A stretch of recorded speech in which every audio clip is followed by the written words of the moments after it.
को जय मसीह की। आप सभी लोग कैसे हैं? मैं विश्वास करती हूँ कि आप सभी लोग बहुत बहुत बहुत अच्छे होंगे एंड सभी के घरों में बहुत मस्ती खूब एंजॉय कर रहे होंगे क्योंकि लॉकडाउन चल रहा है, no schools no nothing, but साथ में बोर भी हो रहे होंगे, राइट? हाँ, तो आपका ये बोर जो भी आप चल रहा है, थोड़ा सा इरिटेट और थोड़ा सा बोर हो रहा है ना, तो इन सब को हटाने के लिए मैं एक बार फिर से प्रेजेंट हुई एक और नए सेशन के स्टार्ट।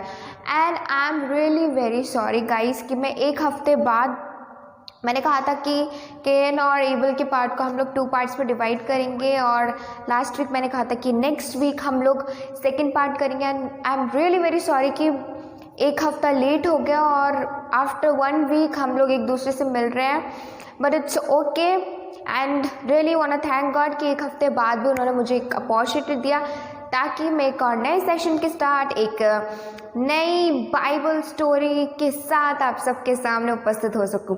तो हम लोग इंतज़ार किस बात का करें, आइए चलिए सेशन को स्टार्ट करते हैं। और हम लोग अपना सेशन स्टार्ट करेंगे एक प्रेयर के थ्रू। धन्यवाद देते हुए पिता परमेश्वर सुंदर दिन के लिए। पिता परमेश्वर एक मौका दिया है ताकि मैं इन सभी के समक्ष आ सकूं और प्रभु जी आपके वचनों को शेयर में कर सकूं। धन्यवाद देते हुए पिता परमेश्वर आज के इस सुंदर दिन के लिए, और इस समय को मैं आपके हाथों में देती हूँ जब हम सभी लोग पिता आपके वचनों में से कुछ सीखने जा रहे हैं। आप हमारी हेल्प कीजिएगा ताकि जो भी आज की स्टोरी है उसको हम अच्छे से सीख सकें, उसमें से नई चीज़ें हम लोग लर्न कर सकें। पूरे सेशन के थ्रू आप हमारे साथ रहेगा, प्रभु यीशु मसीह के नाम से मांगते, आमेन। तो गाइस चलिए ज़्यादा टाइम वेस्ट नहीं करेंगे, हम फटाफट से हम अपने सेशन पे आते हैं। फटाफट से हम लोग क्या करते हैं, अपनी स्टोरी को स्टार्ट करते हैं। हाँ, तो पिछली वीक लास्ट वीक हमने देखा था कि कैसे केन और एबल के बीच में फर्स्ट फाइट हुई थी, केन और हाबिल के बीच में, और उसका रीज़न क्या था। आज हम देखेंगे कि फर्स्ट फाइट तो हो गई, पर उसके बाद उन दोनों के बीच में क्या हुआ, मतलब हाबिल की मृत्यु कैसे हुई, उसकी हत्या किसने की और कैसे की गई, ये सारी चीज़ें हम लोग आज के सेशन में हम लोग देखेंगे। तो फिर उस दिन के बाद जब वो सेक्रीफाइस का दिन हो गया, तब जो केन है वो क्या करता है, हाबिल को बोलता है कि चलो हम लोग क्या है बाहर चलते हैं, थोड़ा घूम फिर के आएंगे, बहुत अच्छा मौसम वगैरह हो रहा होगा वहाँ पे। तो केन ने कहा चलो हम लोग घूम कर आते। तो हाबिल वो तो अपने बड़े भाई की बात मान लिया, ठीक है भाई चलो हम लोग चलते हैं घूम कर आते हैं। तो वहाँ गया एंड उसके अंदर बहुत ज़्यादा गुस्सा भरा हुआ था। उस दिन का उसने गुस्सा पकड़ के रखा था, नहीं भाई मैं तो पकड़ के ही रखूँगा, कुछ ना कुछ इसके साथ मुझे करना ही है, ऐसा कैसे हो गया मेरे साथ, बस वो गुस्सा उसने पकड़ के रखा था। फिर क्या हुआ कि हिडेड मतलब उसने क्या किया, एक बहुत बड़ा सा ऑब्जेक्ट, वहाँ पर इतना क्लियरली नहीं लिखा हुआ है कि वहाँ पर क्या ऑब्जेक्ट था, उसने क्या ऑब्जेक्ट वहाँ पर लिया, बट उसने कुछ ऑब्जेक्ट लिया, बहुत बड़ा सा कुछ हैवी सा ऑब्जेक्ट, और उसने क्या है हाबिल को बहुत ज़ोर से हिट किया। हिट करने के बाद उसको बहुत ज़ोर से लगा और वो वहीं पे ही क्या हो गया, मृत हो गया, यानी ही वाज डेड। ठीक है, अब किसी भी बड़े ऑब्जेक्ट से आप किसी को हिट करोगे तो ऑब्वियस ही बात है, या तो उसको चोट लगेगी, बहुत ज़्यादा चोट लगेगी, या फिर एक ही ऑप्शन है कि वो मर जाएगा, ही विल बी डेड। तो ऐसा ही हाबिल के साथ हुआ, केन ने उसे बहुत ज़ोर से हिट किया और वो ज़मीन पे गिरा और वो मर गया, ही वाज डेड। ये कर लिया उसने, फिर वो जा रहा था, he was on the way. तो फिर गॉड ने उससे पूछा कि वेयर इज योर ब्रदर, तुम्हारा भाई कहाँ है, हाबिल कहाँ है। तो केन ने कहा आई डोंट नो, मुझे नहीं पता। देखो उसने अपने भाई को चोट पहुंचाई, उसे मार दिया, वो वहाँ पड़ा है and he is saying I don't know. उसने कहा मुझे नहीं पता मेरा भाई कहाँ है। गॉड जानते थे, गॉड न्यू दैट केन ने बहुत गलत काम किया, but after that also he was asking from Cain that where is your brother.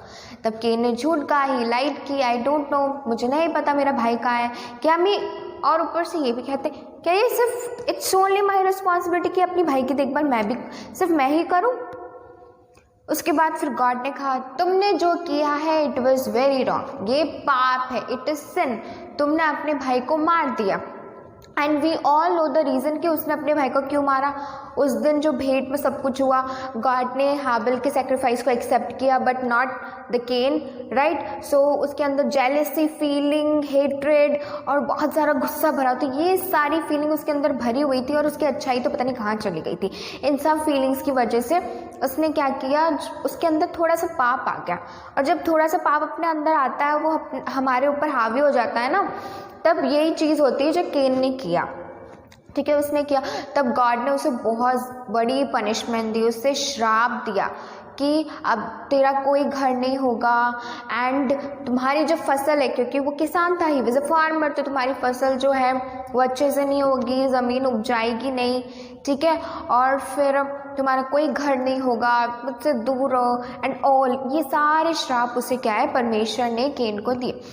तो फिर केन ने कहा कि गॉड, आपने मुझसे दूर कर दिया, आपने अपने आप से मुझे दूर कर दिया, इस ज़मीन से भी दूर कर दिया, मेरा कोई घर नहीं होगा तो कोई भी मुझे आसानी से आके मार देगा। लेकिन गॉड ने कहा नहीं, तुझे कोई भी नहीं मारेगा, मैं तुम्हारे, आई डोंट नो कि कहाँ पर उसने निशान बनाया, but it's very important thing कि गॉड ने एक सिंबल बनाया, उसके कहीं पे भी बनाया होगा, बट उसकी बॉडी पे कहीं पे एक सिंबल बनाया जिससे पता चले कि हाँ ये केन है और इसे नहीं मानना है। और गॉड ने सबको अलर्ट कर दिया था, चेतावनी दे दी थी कि इसे कोई भी नहीं मारेगा, जिसने भी उसे मारा ही विल बी पनिश्ड, ठीक है, उसको बहुत बहुत बहुत बड़ी पनिशमेंट मिलेगी, ठीक है। तो ये सारी चीज़ हुई, उसे ये सारा श्राप मिला, ठीक है। तो गाइस फ्रेंड्स, वेरी सिंपल, ठीक है, बहुत शॉर्ट सी स्टोरी थी, बहुत छोटी स्टोरी थी, एंड अभी तक तो आप सबको पता चल गया होगा कि इसमें से सीखने लायक चीज़ क्या है, ठीक है, इसमें से हमें क्या सीखना चाहिए। इट्स वेरी सिंपल, आपको समझ में भी आ गई होगी। तो इसमें सीखने वाली चीज़ सिर्फ इतनी ही है कि हमें वो जो केन ने किया, जेलेसी फीलिंग, हेटेड और गुस्सा, ये सारा हमें कभी भर के नहीं रखना है, because we are child of God, right. हम लोग जीसस पापा के बच्चे हैं, है ना, तो हमारे अंदर ये सारी चीज़ें तो होनी ही नहीं चाहिए बिल्कुल। By the way, any chance अगर कभी भी आ जाता है थोड़ा बहुत गुस्सा, तो सबको आता है, मुझे भी बहुत आता है, ठीक है, लेकिन हमें उसे क्या करना है, कंट्रोल करना है। गॉड के पास जाना है और कहना है, गॉड प्लीज़ मुझे हेल्प कीजिए ताकि मैं अपने गुस्से को कंट्रोल कर सकूं, है ना, इन सारी बुरी चीज़ों से मैं दूर रह सकूं जो जिसकी वजह से पाप मेरे जीवन में आता है। एंड मोस्ट इम्पॉर्टेंट, पाप, ठीक है, इनसे तो दूर रहना है। छोटी से भी छोटी चीज़ जो पाप की तरफ इशारा करती, पॉइंट आउट करती, जिससे हम लोग पाप में हम लोग डूब जाते हैं, उनसे हमें हमेशा दूर रहना चाहिए। एंड मोस्ट इम्पॉर्टेंट कि गॉड ने हमें बहुत सारा, गाइस फ्रेंड्स, बहुत सारा प्यार दिया है हमें ताकि हम दूसरों के साथ बांट सकें। तो हमेशा उस प्यार को, है ना, ऊपर ही, हमेशा टॉप पे रखना है, ताकि कोई भी बुरी चीज़ ना उस प्यार को तोड़ ही ना सके और हमारे अंदर आ ही ना सके, ठीक है। और इस प्यार को हमें सबके साथ बांटना है। I hope guys you enjoyed very much. आपको सेशन तो बहुत शॉर्ट था, राइट, स्टोरीज भी बहुत शॉर्ट थी, तो आपको इजीली समझ में आ गई होगी। लेसन्स जो इसमें से वैल्यूएबल थिंग्स थी वो भी आपको समझ में आ गई। Guys you are very smart intelligent, हम सब बहुत स्मार्ट है, इंटेलिजेंट है, बहुत यूनिक है, क्योंकि गॉड ने हमें वैसे ही बनाया। तो ये स्टोरी तो समझ में आनी थी। तो चलिए अब हम लोग ज़्यादा बातें नहीं करेंगे, फटाफट से हम लोग अपने सेशन को रैप अप करेंगे, वाइंड अप करेंगे एक छोटे से प्रेयर के through. Okay, dear father in heaven, thank you so much. पिता, आपने हमें बहुत अच्छा सेशन आज आपने प्रोवाइड किया, मुझे बहुत अच्छा मौका दिया ताकि मैं इन बाइबल स्टोरीज़ को अपने फ्रेंड्स के सामने रख सकूं। पिता, आपके वचन को मैं शेयर कर सकूं।